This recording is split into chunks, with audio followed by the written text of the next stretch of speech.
I'm Pat Miller, and this is the Professional Photographer Podcast. In your heart, you have a vision of what you'd like your photography brand to be. You know, when you look around PPA and you see the legends of the industry that do this style of photography, and they're known as the leaders of the free world at doing that style, in your heart, you have a style and a vertical that you'd like to be known for.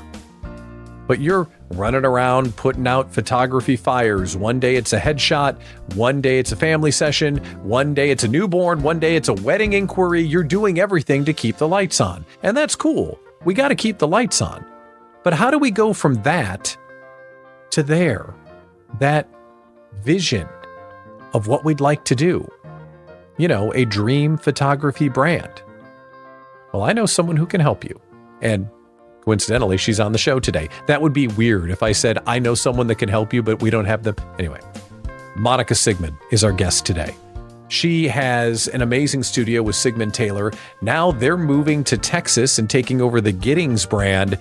They know what they're doing when it's time to build a dream photography brand. And today, Monica's all fired up to help you. We'll talk to her next.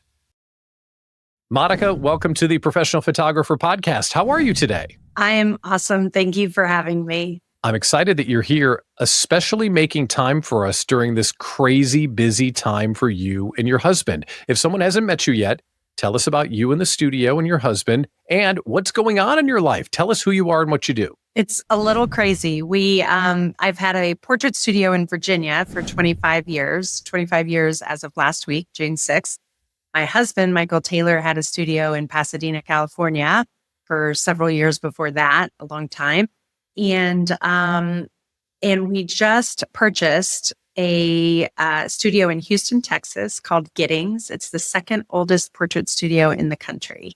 And we had no intention or desire to move out of Virginia or to start someplace else at our age, or much less buy something else. And but it came about, and it's a wonderful full circle for him. He has a long history with this brand, and it presents a very unique challenge of bringing what we have, I think, really developed as the Sigmon Taylor brand to a completely unknown audience. They're very familiar with the Giddings brand. They're about 3 generations in now. But it'll be a fun challenge to bring Giddings a little bit more into the current day, a little fresher, more current, but also educate a new audience about who Michael and I are and what we can do. You're the one to talk on today's topic of building a dream photography brand, not only from building Sigmon Taylor, but also the Giddings brand. Right. So set this up for us. What does a dream photography brand mean to you? Well, I think it can be different for everybody, but what is the most consistent, no matter what your brand is that A, you have to define it, right? You have to clearly understand what your brand is. And B, you need to be able to communicate it. And you need to be doing so consistently and clearly so that anybody who comes across your studio on the internet or social or whatever, or even in conversation, has some sense of who you are before they pick up the phone to inquire. So for us in Virginia, Sigmon Taylor is a very high-end luxury brand.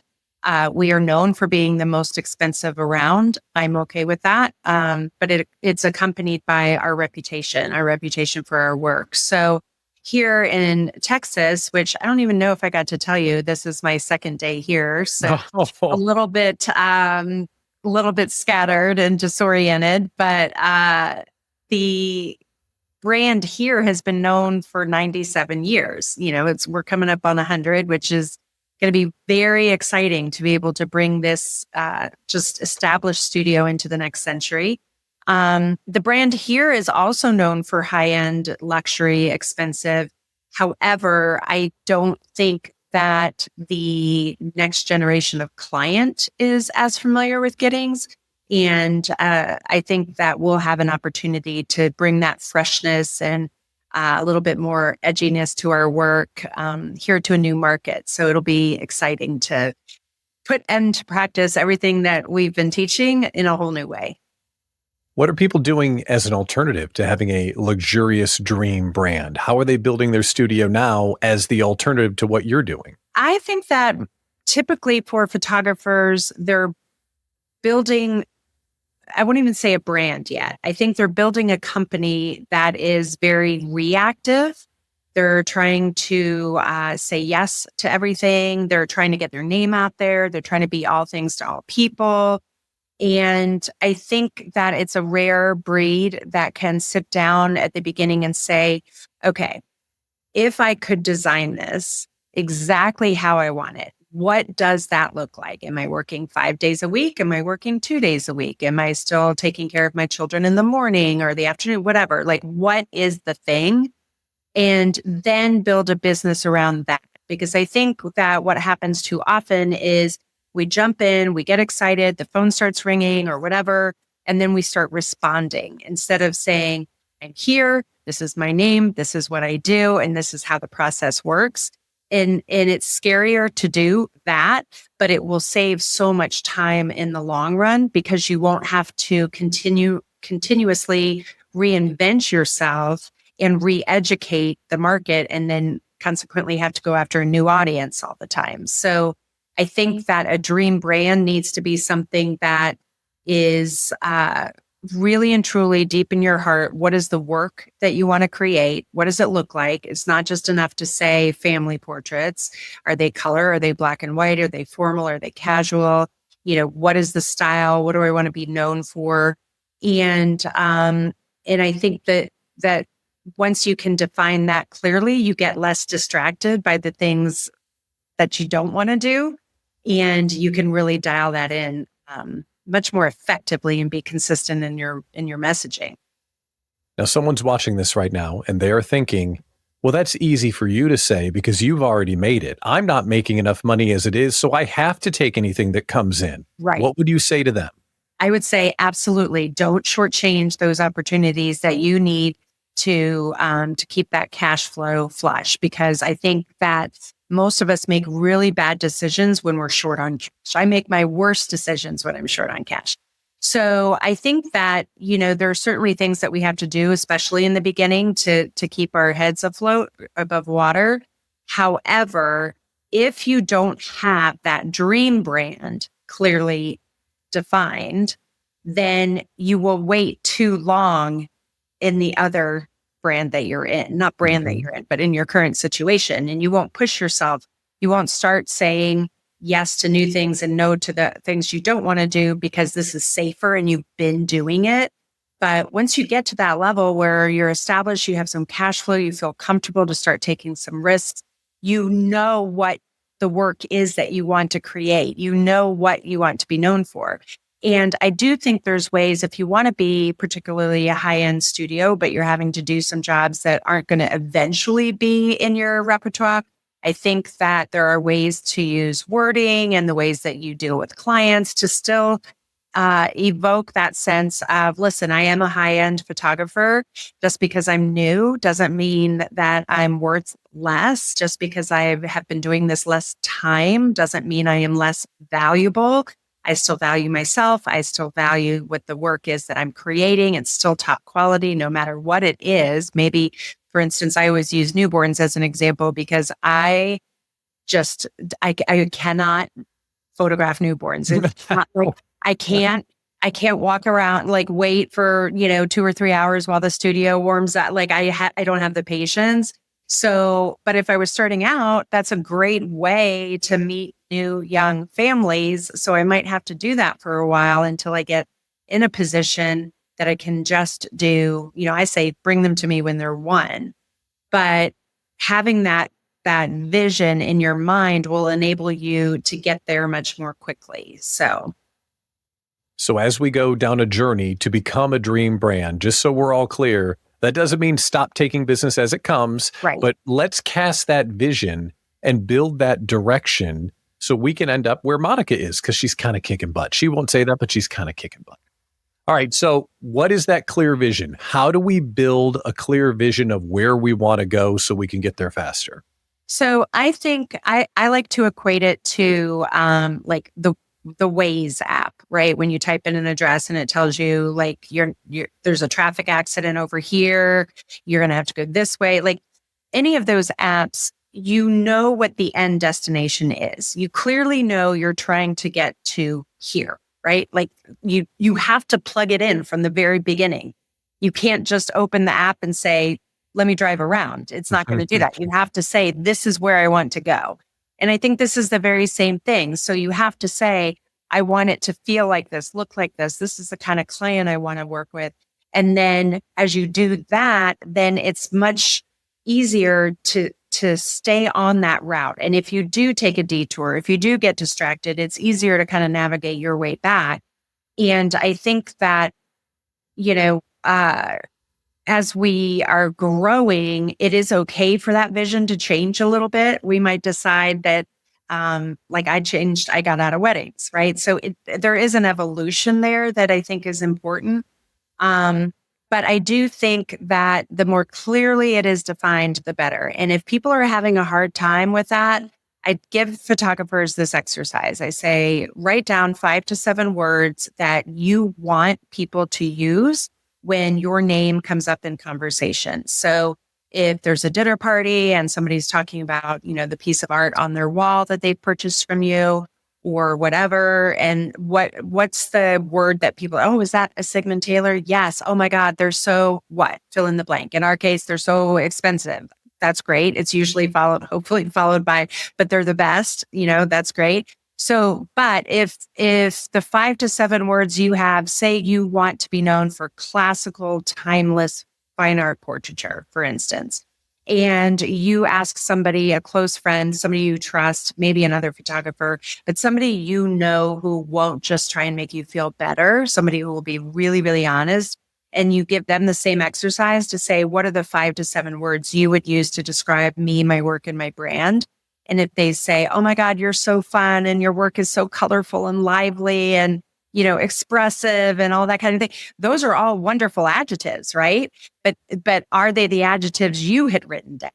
So if they're not, then that's the disconnect between you and the messaging you're bringing across to the marketplace. So 5 to 7 words you want people to use to describe you. And then get somebody in that you trust to look at your work, your socials, your website, say, give me 5 to 7 words you would use to describe me. And if there's no marriage there, that will show you clearly the gaps in your marketing and in your branding. What is it that you're not getting across? And then how can you do that? So I think that is going to be the most important thing. And I give that exercise to every class I've ever taught. And I think, you know, a handful of people have done it. We all kind of move on and get to the next thing. But I will tell you, the students that have done it have changed their businesses. Killer exercise. What about the vertical? Are we drawn to senior portraits or weddings or newborns or corporate headshots because that's what we love to do, or that's what we're the best at, or hopefully a mixture of the two? Because how specific should we be on our vertical when we add what people would know us for in that vertical? Does that make sense? Yeah, I do. And I think, you know, if you're doing, for instance, weddings and studio portraits, like weddings and family portraits, or family portraits and events, those are 2 different things. So I think it's okay to have different verticals there. When we teach how to build out that client journey, we say, if the processes and final product are similar, they can be in one map, but events are completely different. Weddings are completely different. And so the work that you're known for in your weddings may be very different than the work you're known for in your portraits. And that's fine. That's great. It's better to identify that now and then lean into that as you're communicating your brand across everything that you do, say, share, post. You know, all of that is a reflection of the brand. Some people might not struggle with this, but I would struggle with this if I was doing this exercise. It's been beaten to my head so much to make the clients happy, to do what they want, to build a studio that gives them what they're looking for. And this exercise seems to me, I'm not going to say selfish, but a little bit introspective more than I would be usually. But if I'm hearing you correctly, that's where the power is. That's where the authenticity is. And that's where the opportunity is. Is that right? I think that's a great point. And I think that photographers, particularly getting started, want to be all things to all people. We want to please people. Typically, photographers are people pleasers. And while it may seem selfish, at the end of the day, if you can't build your business being happy and doing what you love, it's not going to be sustainable. You're not going to be able to continue to do it, and you're not going to be able to enjoy doing it. So clearly defining those things isn't selfish. It's actually going to give you a greater chance to succeed, but also to prepare your potential clients to understand who you are so that there's no confusion on their end. There's no sad feelings if they thought you were one thing and then you're not. You're more expensive than your brand looks. And so that was unexpected. Any of those things, it's actually in service of our potential clients, of our future clients, so that we can meet their brand expectation. And so again, it's not enough to just say, oh, I want to do weddings. Well, what kind of weddings? Is it fine art? Is it black and white? Is it candid? Is it posed? Is it, like what do they look like? What does the finished work look like? And I think if you go into a room and you just like turn off the lights, nobody's going to hear your answer, and it's safe to say whatever you want because nobody's going to hear it. And you just say, what does the work look like? When I'm established, when people know what it is, what does the work look like? What are they going to say about me? What do I want to look like? How am I going to dress? What am I driving? Like, I don't think that's selfish at all because it's almost like giving you job security because you know what you need and want, and it will give you a much faster way to connect with the people that want what you have. I think that we're too often trying to accommodate our clients, right? We're trying to make everybody happy. And I challenge photographers to build a business that will attract the client they want, attract clients that will accommodate your principles, your policies, or your way of doing business instead of trying to, morph your business into something that will be attractive to your existing client. You can't please everybody, right? So build the thing and then go get the people that will enjoy the thing instead of vice versa. We've talked about the thing and we've talked about what we're going to shoot, but you're now bringing up clients, and that's the next natural step. So I'm doing this style of photography, I'm doing this vertical, and I need these people to buy it from me. How do we go find those people to now have a successful third leg of our photography studio stool?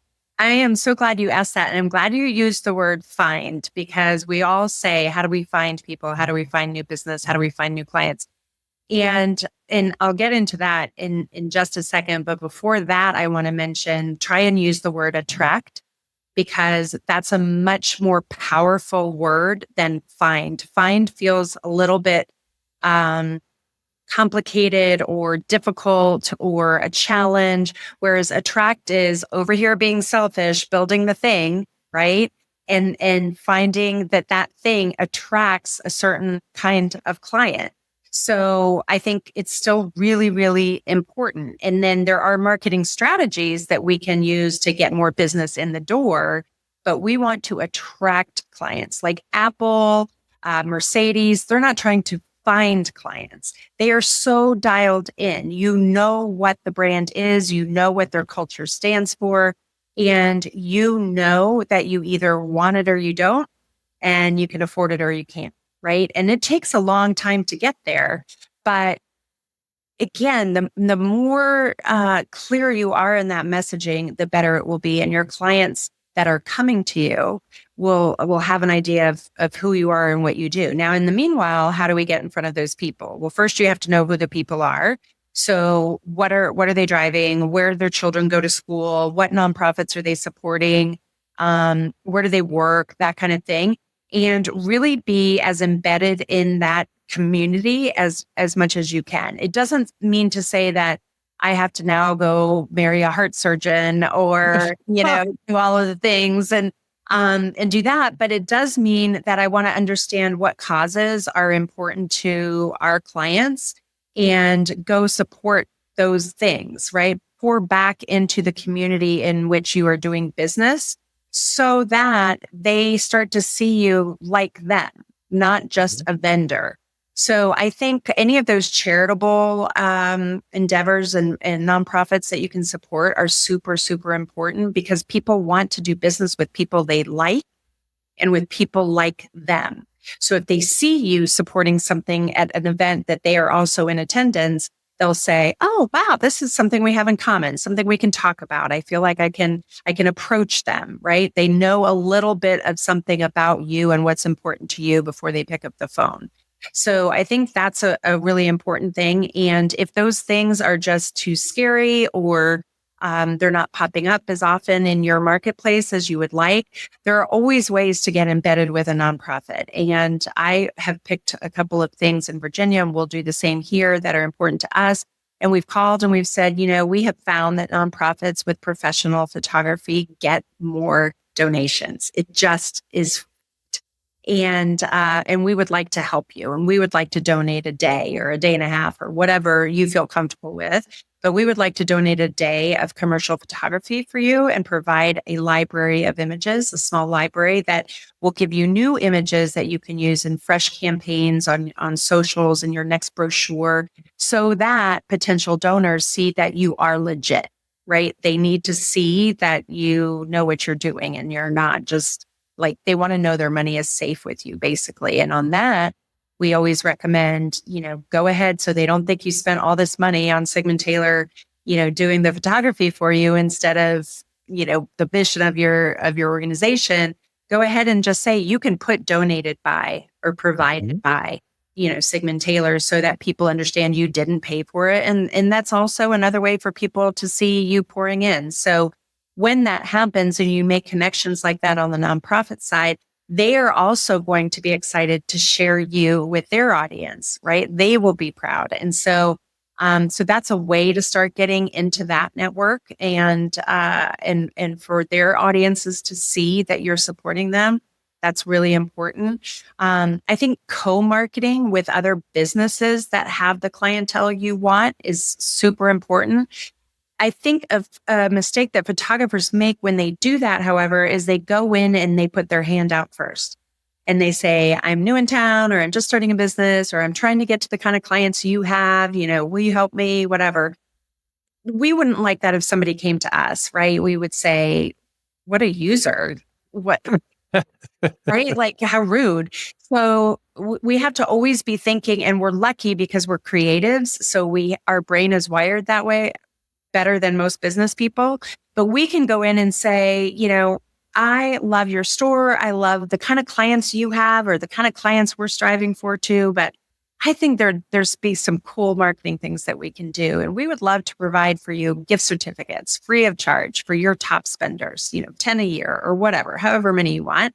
But then you do things like you don't charge them for the gift certificates, but on the gift certificates, it reads from that person or that store or whatever, so that their clients feel that they did purchase it. So they look good. They're trusting you. So that's a passive testimony, right, onto your brand. If the client trusts that brand and they trust you, then therefore, right, A plus B.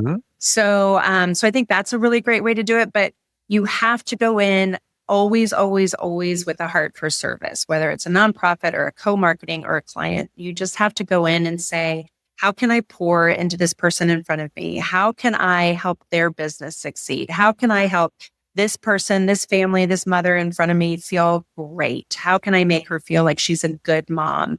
Right? Like, all of those things are things that we are so busy worrying about ourselves that we sometimes forget to do for the people in front of us. And whenever we come at things like that, it usually works out. It's not going to be overnight, right? Everything takes time. Every great, great thing takes time to build, but you'll be on the right track. You've been living this for so long. I need to circle back to something because you said when we're picking our dream brand, go to a quiet place and think about what you do, what you dress in, what you drive, how you carry yourself. And then you pointed out it's attraction, not searching for clients. The concept of who am I and living the brand so that I attract my ideal clients. To you, you've been doing that forever, but that is a different way of going through and living the brand. Meaning, when we make this choice, This isn't picking a new paint color and adding a new logo and wishing for the best. This is becoming the brand that you've always wanted to be and showing up that way consistently. When you see people make this decision, how long does it take for them to step into the light as that new brand? Well, I think it depends on, are you independently wealthy? And if so, then it's going to happen much more quickly. You can go ahead and buy the fancy car and then the wardrobe and all the things. Most of us aren't. So most of us, it's going to take a minute. But what you can be clear on is why you do what you do and let that really come through in everything. What you can do is make sure that even if you're not driving a luxury vehicle, your vehicle is clean, it's presentable, your wardrobe is ironed, your shoes are new and polished. Like all those little silly things, people do pay attention to. Mhm. And I think, again, just because you've been doing it less time doesn't mean you're less valuable. And it may be plenty of people on this podcast are not interested in a high-end luxury brand. They have a very different niche that they want to go after. They want to do more volume and more families, which is amazing because they will impact so many more people than even I get to do. So that's awesome.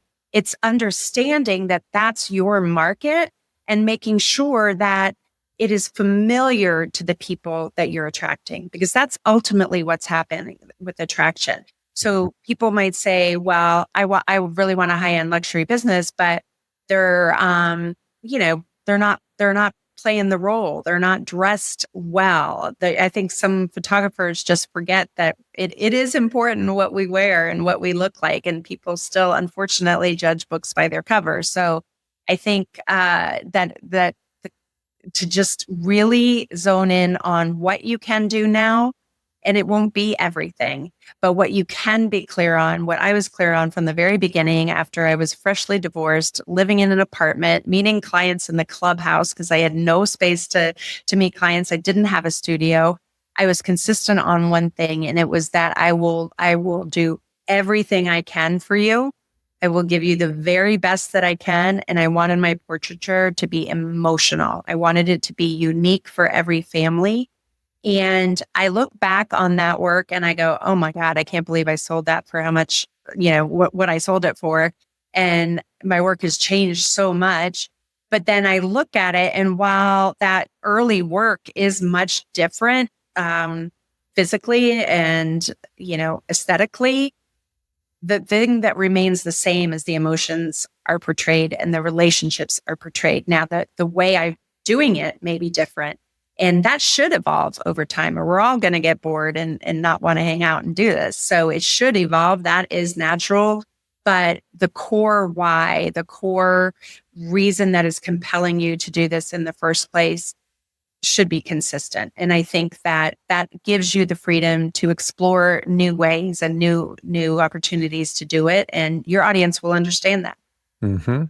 As we start to make these changes, our current clients will notice. Is that a big deal? Yes, your current clients are going to notice, but I would venture to bet that they're not going to notice as quickly as you think they might, and they're not going to react as quickly as you think they might. The average client is not coming to you 12 times a year, so you have some leeway in there to make some changes and adjust prices without feeling that initial kickback.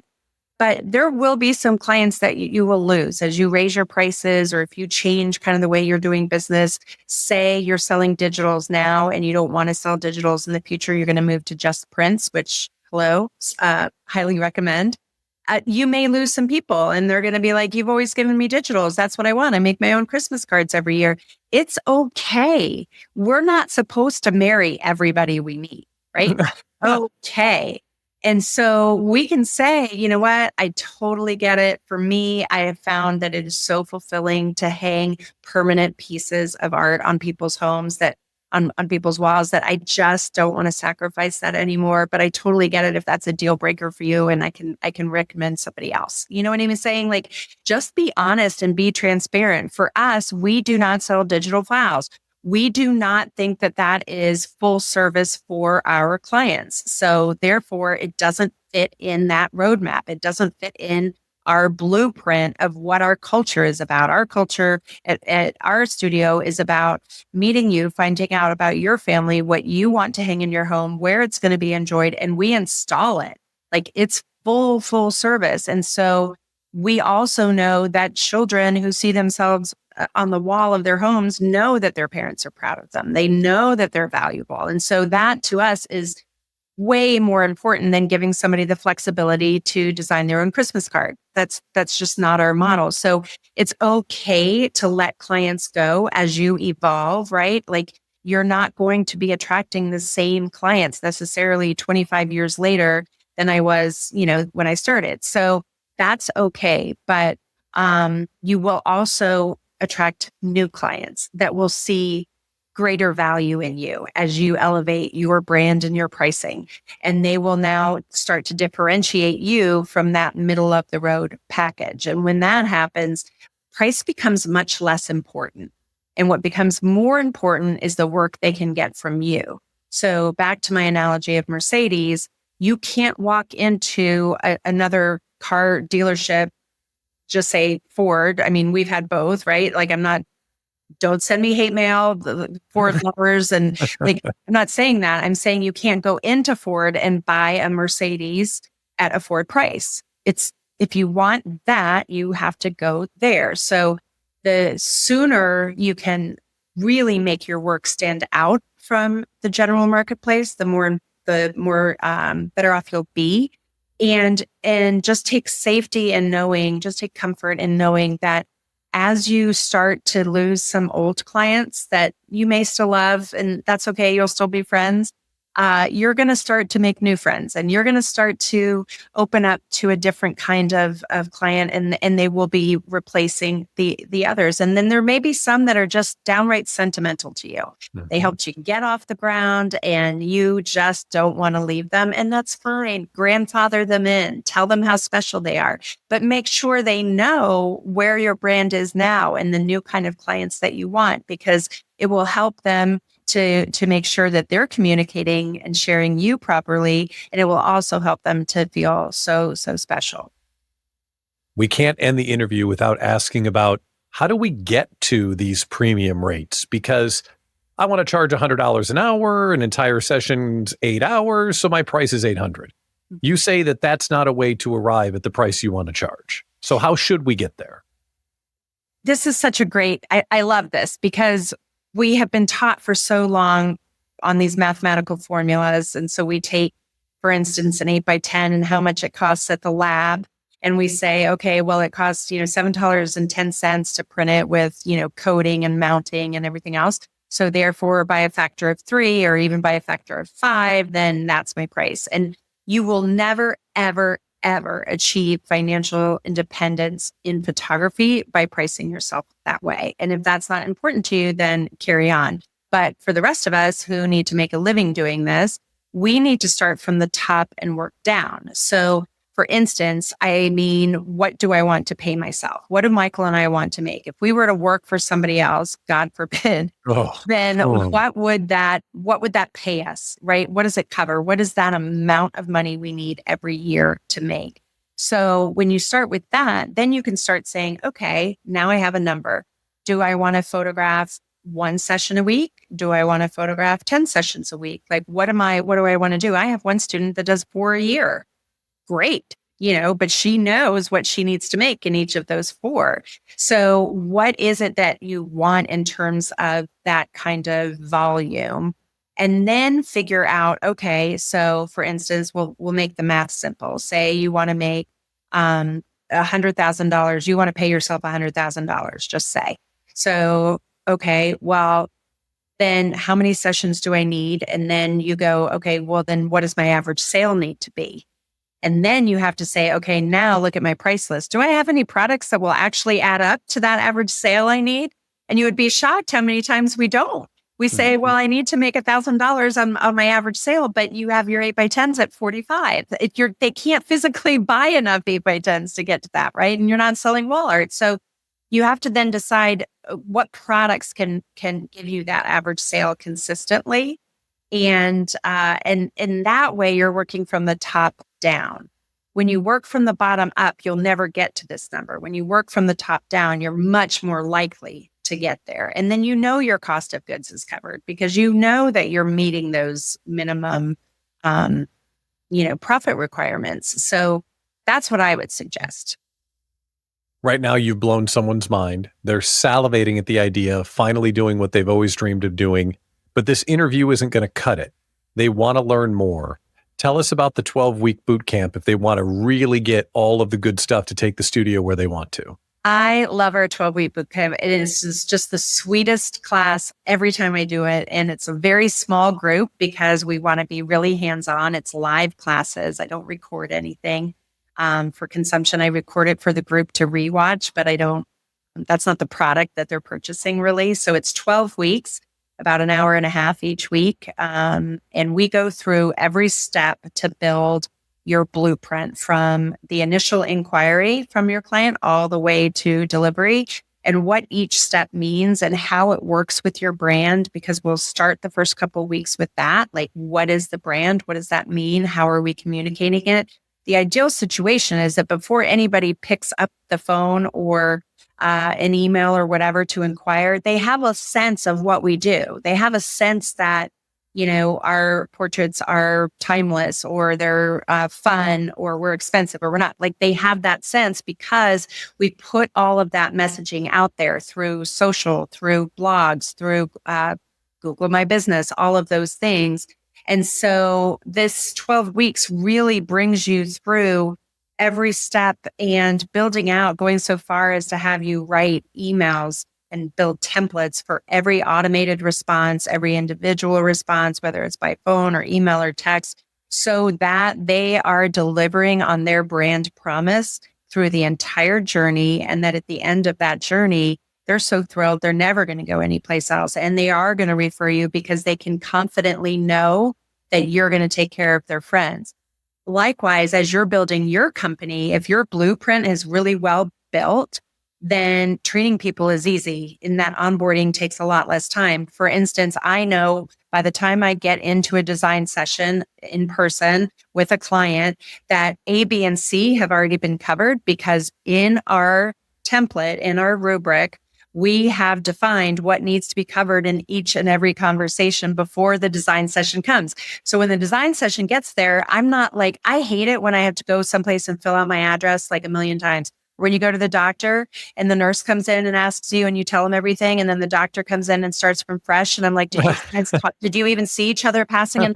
Like, why did I tell the nurse all the things? Right? Like, it's like, it makes me crazy. So if I can walk into the design session and be like, oh my God, I heard you have the cutest 5-year-old in the whole wide world. Tell me, like, then they know that it's personalized and you're paying attention. So by the end of that class, people have raised their prices. They have changed the way they're doing their business, their protocols. They are so much more confident. And even the most skeptical of students at the beginning has, by the end of it, seen a change and the value in going through the exercise.